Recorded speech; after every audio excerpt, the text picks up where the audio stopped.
बिस्मिल्लाहिर्रहमानिर्रहीम। अस्सलामुअलैकुम वरहमतुल्लाहि वबरकातुहू।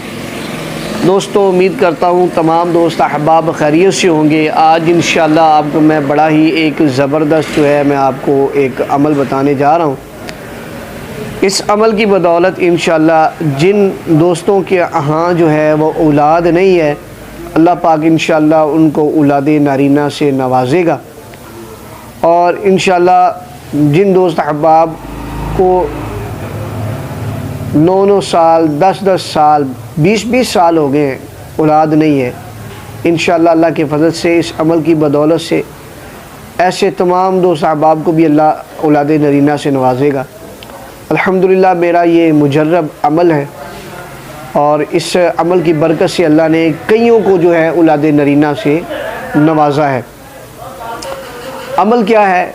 अमल सूरह मरियम शरीफ है। सूरह मरियम शरीफ को रोज़ाना जो है 3 बार आप पानी के ऊपर दम करके ख़ुद पी लें और उसके साथ साथ अपने दूसरे साथी को भी पिलाएं। मतलब शौहर पढ़ सकता है तो बीवी को पढ़ के पिला दे, ख़ुद भी पिए। और इस तरह अगर बीवी पढ़ सकती है तो बीवी ख़ुद भी पढ़े और अपने शौहर को भी पिलाए सूरह मरियम शरीफ। और अगर ख़ुद नहीं पढ़ सकते तो किसी नमाजी परहेज़ी से जो 5 वक्त नमाजी हो या इमाम मस्जिद से पढ़वा लें और इसको जो है पानी के ऊपर दम करवा के इसको 40 दिन तक लगातार इसको पिए।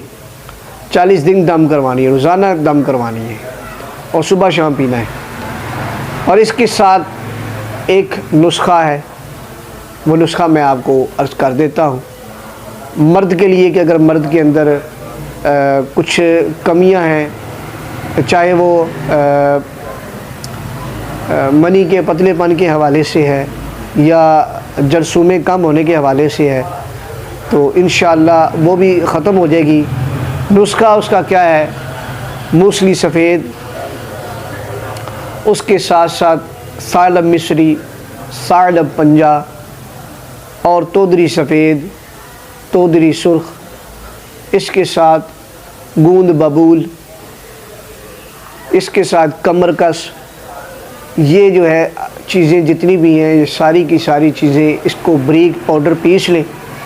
पीसने के बाद इसके भर लें कैप्सूल, बड़े साइज़ के कैप्सूल भर लें। 1 कैप्सूल सुबह, 1 दोपहर, 1 शाम, 3 टाइम ये कैप्सूल खाना है, मर्द ने खाना है।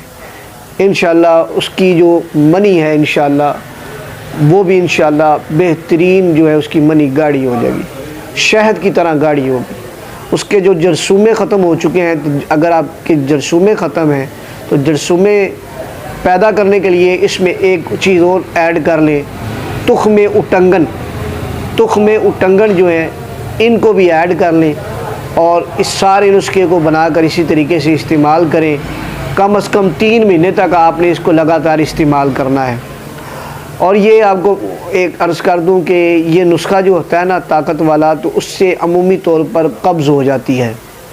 तो इसके लिए कोई मैदे का अच्छा सा जो है वो आप शरबत जो है अपना वो इस्तेमाल कर लें, या इसके अलावा आप छिलका इसबगोल जो है वो आप उसको इस्तेमाल करें। दही में नहीं डालना, पैसे इस्तेमाल करना है। तो इंशाअल्लाह उससे आपका मैदा जो है इंशाअल्लाह वो सही रहेगा और उसमें ये है कि इंशाअल्लाह कब्ज़ वगैरह की शिकायत इंशाअल्लाह नहीं रहेगी।